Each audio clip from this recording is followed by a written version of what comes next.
हम लोग देश के लिए जान लुटाने तक की बातें करते हैं, लेकिन जब बात आती है देश या देश की सुरक्षा में लगे लोगों का सम्मान करने की, तो हम सब कुछ भूल जाते हैं।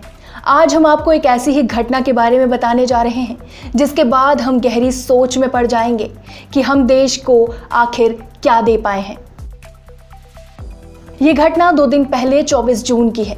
वैसे तो ये दिन भी और दिनों की तरह ही था, लेकिन देश की सीमाओं पर काफ़ी हलचल थी। इसलिए हुआ यूं कि जवानों की छुट्टियां रद्द कर दी गई और उन्हें तत्काल सीमाओं की सुरक्षा के लिए वापस बुला लिया गया। जवान स्वयं के व्यय पर इस परिस्थिति का सामना करने के लिए खुशी खुशी चल पड़े। क्योंकि ये वक्त कोरोना की महामारी का है, तो रेलवे स्टेशन और एयरपोर्ट पर सामान्य से कम ही भीड़ थी। वर्तमान परिस्थितियों के कारण आम जनता जो सैर सपाटे के लिए अक्सर लद्दाख घूमने जाती थी, अब घरों में आराम फरमा रही थी। और लद्दाख अब कोई जाए भी क्यों, अगर कोई जाएगा तो वो है एक सैनिक। वो भी ऐसे ही चल पड़ा, आनंद फानन में जो साथ रख सकता था रखा। इस जल्दबाजी में वो भूल गया कि कितना सामान वो रख सकता है और कितना नहीं। साथ में 2 बड़े बैग, जिसमें एक का वजन 18 किलो, दूसरे का 7 किलो। एक छोटा बैग जो कि पहले से पूर्ण रूप से भरा हुआ था, जिसका वजन करीब 5 किलो के कुछ आसपास था। इस तरह सैनिक के पास कुल 3 बैग थे जिनका कुल वजन 30 किलो था। इस तरह सैनिक के पास कुल 3 बैग थे जिनका वजन लगभग 30 किलो था। बैग में उपलब्ध सामान में से 85% वो सामान था जो उसकी ड्यूटी के लिए जरूरी था। लद्दाख जैसी विषम परिस्थितियों में काम आने वाले विभिन्न प्रकार के जूते और कई प्रकार की वर्दियां उसके सामान को भारी बना रही थी। यदि वो आम नागरिक होता तो उसका बैग 85% तक हल्का हो सकता था। बोर्डिंग पास की लाइन में इंतजार करते हुए आखिरकार उसका नंबर आ ही गया। मन में शंका लिए वो आगे बढ़ा और टिकट की कॉपी दिखाते हुए बोर्डिंग पास जारी किए जाने का इंतजार करने लगा। उसका पहला बैग सफलतापूर्वक बेल्ट पर आगे बढ़ गया। जैसे ही उसने दूसरा बैग वजन के लिए रखा, उसे तुरंत रोक दिया गया। सैनिक समझ नहीं पाया कि आखिर क्या हुआ। तभी एक आवाज आई, सर ये नहीं जा सकता, आप एक बैग ही ले जा सकते हैं, इसके लिए एक्स्ट्रा चार्ज लगेगा। 400 रुपए किलो, काउंटर पर बैठे एक व्यक्ति ने कहा। जवान ने काफी विनम्र निवेदन करते हुए कहा, सर प्लीज जाने दीजिए, जरूरी सामान है, जरूरत पड़ेगी। नहीं, ये हमारी कंपनी की पॉलिसी के खिलाफ है। आप अपना बोर्डिंग पास लीजिए और साइड हो जाइए। और भी यात्री लाइन में हैं, काउंटर पर बैठे व्यक्ति ने कहा। जवान ने फिर निवेदन किया कि शायद इस बार वो लोग मान जाएं। सर प्लीज देख लीजिए, ज्यादा नहीं है, 7 किलो ही तो है, अगली बार ध्यान रखूंगा। अब की बार काउंटर पर बैठे व्यक्ति ने थोड़ा झल्ला कर कहा, नहीं सर, आप समझते क्यों नहीं, फर्स्ट काउंटर पर जाकर हमारे मैनेजर से बात कर लीजिए, हम कुछ नहीं कर सकते।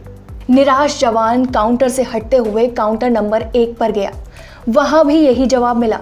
हताश होकर पंक्ति में लगे अन्य लोगों से पूछने लगा कि क्या आप में से कोई लद्दाख जा रहा है, पर सबने मना कर दिया, क्योंकि वो सैनिक चाहता था कि अगर कोई लद्दाख जा रहा हो तो वो अपना एक्स्ट्रा सामान किसी और के बैग में रख देगा, जिससे वो अधिक भुगतान से बच जाएगा। आखिर में थक हार कर सैनिक दोबारा उसी काउंटर पर गया और निवेदन करने लगा। उसने बताया कि वो एक फौजी है और सरकारी आदेश के तहत अपनी ड्यूटी का निर्वहन करने जा रहा है। उसका वहां पहुंचना बेहद जरूरी है। जवान ने रुआंसा होकर कहा, सर सीमाओं पर हालात सामान्य नहीं है, कृपया इतनी मदद तो आप कर ही सकते हैं। स्पाइस जेट के कर्मचारी ने गुस्से भरे लहजे में कहा, आप पहले लाइन में लगें और फिर बारी आने का इंतजार करें। आप अपनी ड्यूटी कर रहे हैं तो आपको ये दिखाई नहीं देता, हम कोरोना में भी काम कर रहे हैं। लाइन में दोबारा लगना मतलब कि 45 मिनट फिर से खड़े रहना। खैर वो सैनिक था, बर्फीली रातों में घंटों सीमाओं पर खड़ा रह सकता था। ये 45 मिनट उसके लिए कुछ नहीं थे। लाइन में अपनी बारी का दोबारा इंतजार करते हुए वो सोचने लगा, यह है देश के नागरिकों की सोच। सोशल मीडिया पर सैनिकों की शहादत पर आंसू बहाने वाले ये लोग कितने घटिया हैं, क्या इनके लिए जान देते हैं हम। फिर सैनिक ने सोचा, ये तो मानने वाले नहीं हैं, तो अगर 7 किलो वजन कम कर दिया जाए तो क्या कम कर सकता हूँ। वो कंबल जो उसकी माँ ने जाते वक्त ये कहते हुए दिया था, बेटा वहाँ ठंड होगी, ज़रूरत पड़ेगी, जिसकी कीमत 1000 रुपये से ज़्यादा नहीं होगी, पर उसकी कीमत से ज़्यादा उसे उसके किराए पर खर्च करना पड़ेगा, ताकि उस कंबल में उसे उसकी माँ की गोद का एहसास होता रहे। या फिर वो टिफ़िन जिसमें उसकी पत्नी ने सफ़र के लिए कुछ रोटियां और घर की बनी मिठाइयाँ रखी थी ताकि रात भर के ट्रेन से एयरपोर्ट तक के सफ़र में वो खा सके। क्या चुनना था, क्या नहीं, यही असमंजस में वो आगे की ओर बढ़ा। बिना ज़्यादा कुछ कहे अपना डेबिट कार्ड काउंटर पर बैठे स्पाइस जेट के कर्मचारी को थमा दिया। अपनी जीत पर मुस्कुराते हुए स्पाइस जेट के कर्मचारी ने एक पर्ची बनाकर उस सैनिक के हाथ में थमा दी। तभी एक मैसेज उस सैनिक के मोबाइल पर आया।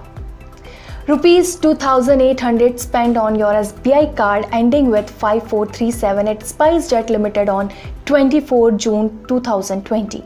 पर्ची को और कार्ड को जेब में डालते हुए वो अगली प्रक्रिया के लिए आगे बढ़ गया।